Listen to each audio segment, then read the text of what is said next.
Muito bom dia, Deus abençoe a todos nós em Cristo Jesus. Hoje, quinta-feira, 9 de julho de 2026. Estamos aqui neste canal, a palavra, a luz da verdade, trazendo ensinamento da verdade de Deus, como ela é. Meditações para abrir a mente das pessoas para com a verdade de Deus, porque somente a verdade de Deus é que salva. A verdade em Cristo, a verdade de Deus, esta é a que salva. Vamos orar a Deus. Pai Celestial, Deus bendito, em nome de Jesus te pedimos, Senhor, vem iluminar todos, que venha ser repreendido, tirado da mente de cada pessoa, ensinamento distorcido, confusão sobre a respeito da tua verdade.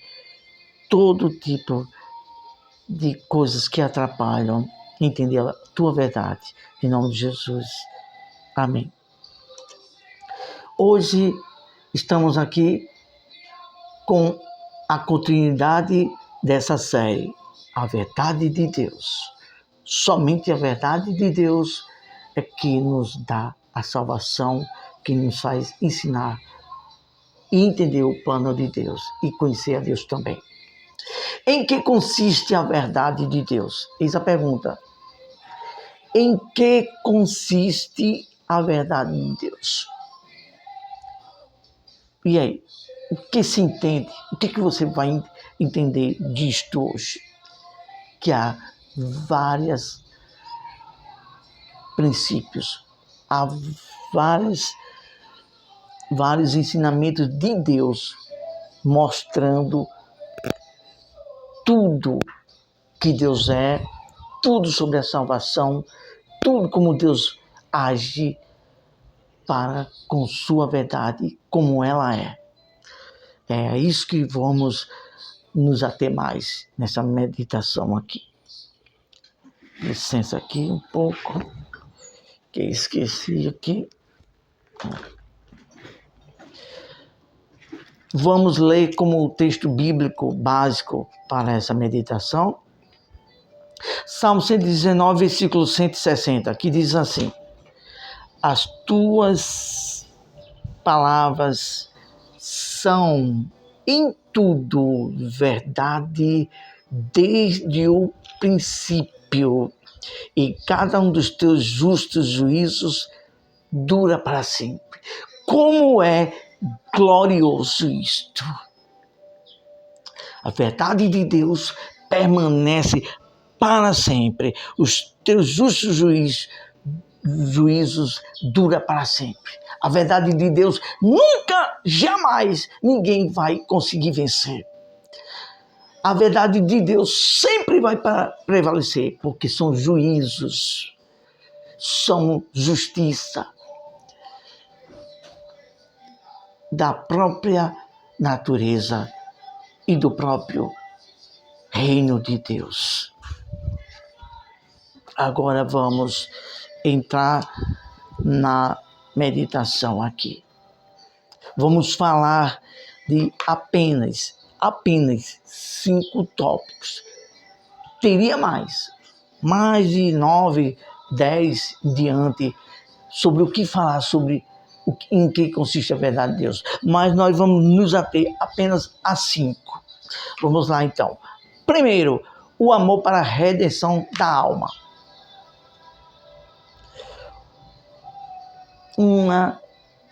Umas verdades de Deus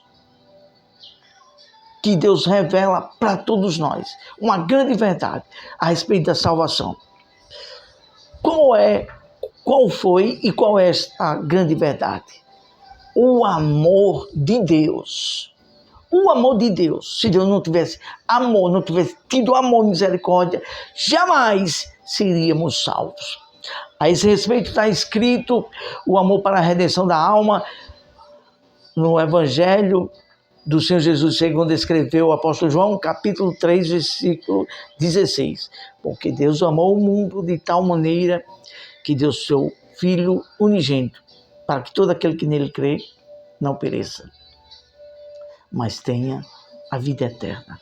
Uma grande verdade de Deus, que muita gente conhece ela.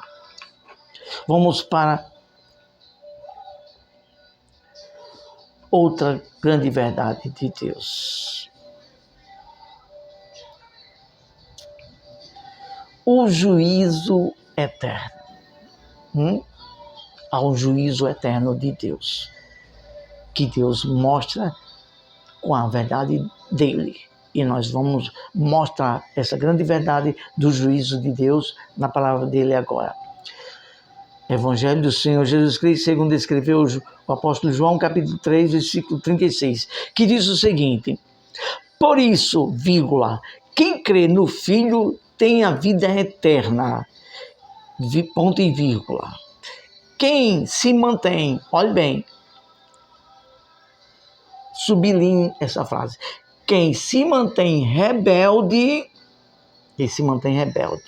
ou seja, que não aceita a verdade de Deus, contra o Filho não verá a vida, mas sobre ele permanece a ira de Deus. E quão é terrível a pessoa ficar rebelde contra a verdade de Deus. Não aceitar o evangelho da graça, não aceitar as verdades de Deus, o ensino de Deus como ela é, como ele é.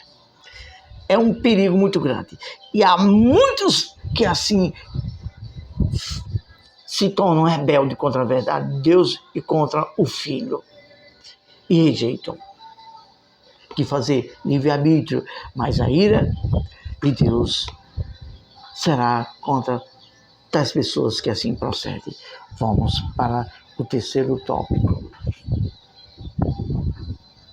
Terceiro tópico, adoração ao Deus único. Desde o início que Deus se revelou ao homem, através de ensinando as suas verdades por meio de Moisés, que ele disse, somente ao teu Deus adorarás. E quando o Senhor Jesus foi tentado, está escrito em Mateus 4, versículo 7, 10, Jesus disse, somente a Deus adorarás e somente a Ele prestarás culto. Preste bem atenção. A adoração, a devoção tem que ser com mente, espírito. Jesus disse para aquela mulher samaritana, meu pai é a procura adoradores que o adorem em espírito, na mente. Tem muitas pessoas que se não estiver na igreja ou se não estiver diante de uma coisa para prestar adoração, para ele não serve a adoração. Mas para o verdadeiro adorador, que adora com inteligência, adora a Deus em qualquer canto que esteja. E indo para a igreja, presta o culto somente a Deus. Está ligado só com Deus, não fica com veneração a homens ou a qualquer coisa que esteja dentro de um local onde se adora a Deus. Pense bem nisso. A adoração tem que ser tão somente a Deus. Não idolatrar nada nem ninguém. Não adorar nem venerar homem ou coisa alguma. Fique bem claro isto. Vamos para agora o quarto tópico. A ira de Deus. Aí isto é muito sério. A ira de Deus. Porque há pessoas que às vezes pensam, Deus é amor, Deus vai ter misericórdia. Sim, tem. Ele é amor e misericórdia. Mas muitas pessoas não sabem de uma coisa. Que Deus, ele é soberano. Ele age através da sua soberania. Ele é soberano. Está escrito isso em Romanos, capítulo 9. A soberania de Deus. Deus é soberano. Então, ele é justiça. Então, quando se provoca a ira de Deus, que há muita, vamos dizer assim, há muitas abominações de coisas e até de pessoas aqui na humanidade que faz tantas aberrações e até mesmo no meio daqueles que procuram servir a Deus, aí vem a ira de Deus. A gente vê vários casos dentro da Bíblia. Vamos falar um dos mais conhecidos, né? No tempo de Noé e no tempo da cidade Sodoma. Pois é, olha só o que vamos ler sobre isso. Epístola do apóstolo Paulo aos Romanos, capítulo 1, versículo 18, diz o seguinte: a ira de Deus se revela do céu contra toda a impiedade e injustiça dos seres humanos que, vírgula, por meio da sua injustiça, vírgula, suprimem a verdade. Sublinhe essa frase. Suprimem a verdade. Que há tantas pessoas por aí afora que estão suprimindo a verdade de Deus. Mas aqui estamos falando dentro da palavra de Deus. A verdade. Em que consiste a verdade de Deus? Como ela é? Para que a sua mente e a de todos nós e os nossos olhos do Espírito do entendimento faça isso. Veja. Haja luz. É isso que Deus quer. Porque a ira de Deus, quando Deus vem agir, aí não há quem peça e não haverá salvação para com aqueles que vierem sofrer conforme seus caminhos errados sobre a ira de Deus. Só a misericórdia de Deus. Vamos agora para o quinto e último ponto. Vamos lá.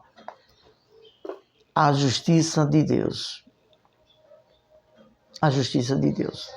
Temos falado ainda há pouco que o trono de Deus subsiste. Está escrito em vários cantos da Bíblia. Está escrito no Salmo, que eu não me lembrei agora se é o Salmo 87 ou é o 92. Eu não me lembro agora. É nos Salmos. Depois do Salmo 87, entre o Salmo 97, você lendo a palavra de Deus, você vai ver que o trono de Deus subsiste por meio de duas bases: justiça e verdade. Não esqueça nunca disso. Anote. O trono de Deus é sustentado por duas bases: justiça e verdade. Todos aqueles que amam de fato, de verdade, a essas duas bases, fica firmado na verdade de Deus, fica firme com Deus. Mas quem foge da verdade e foge da justiça, aí corre um grande perigo. Vamos ler aqui. Atos dos Apóstolos, Novo Testamento, é o quinto livro do Novo Testamento, Atos dos Apóstolos, o apóstolo Paulo falando ali, capítulo 17, versículo 31, ele diz: porque Deus estabeleceu um dia em que julgará o mundo com justiça. Muitas pessoas estavam falando coisas erradas, e Jesus pregando, falando. E chegou um determinado momento que Jesus disse assim: olha, eu a ninguém julgo, mas essas palavras, as palavras de Deus que eu os falo, ela os julgará no dia do juízo final. Saiba de uma coisa: façam o que quiser, estejam vendo pessoas pregando ou falando o que quiser, mas saiba que todos nós, pelos nossos feitos, todos serão julgados. Um dia, todos estarão diante do trono de Deus, do trono de justiça. E aí? Será que vamos escapar? Será que a pessoa, meu Deus, eu fiz isso, mas me perdoa. Senhor, eu fiz isso, mas... E aí? Quando todos estiverem diante do trono branco, no dia do juízo final, está escrito na palavra de Deus: depois da morte segue-se o juízo, não há mais misericórdia. A misericórdia de Deus está aqui no dia de hoje, enquanto estivermos com fôlego de vida. A misericórdia, quando a pessoa se arrepende e pede perdão a Deus e começa a se voltar dá um giro de 180 graus. Estava indo neste caminho de forma errada, aí se desvia e volta. Dá um giro de 180 graus para mudar, para sair do caminho errado, se arrepender de fazer verdade e buscar o conserto com Deus e viver a verdade de Deus. Vamos agradecer a Deus. Senhor, é algo sério. A tua justiça, a tua verdade. Ninguém poderá fugir diante de ti na eternidade. Tem misericórdia, que todos tenham consciência, todos nós venhamos ter consciência de aplanar os nossos caminhos com tua verdade e com a tua justiça. Em nome de Jesus, é o que te oramos. Tem misericórdia de todos nós. Deus abençoe a todos nós. Ótima quinta-feira e até a próxima, se assim Deus nos permitir.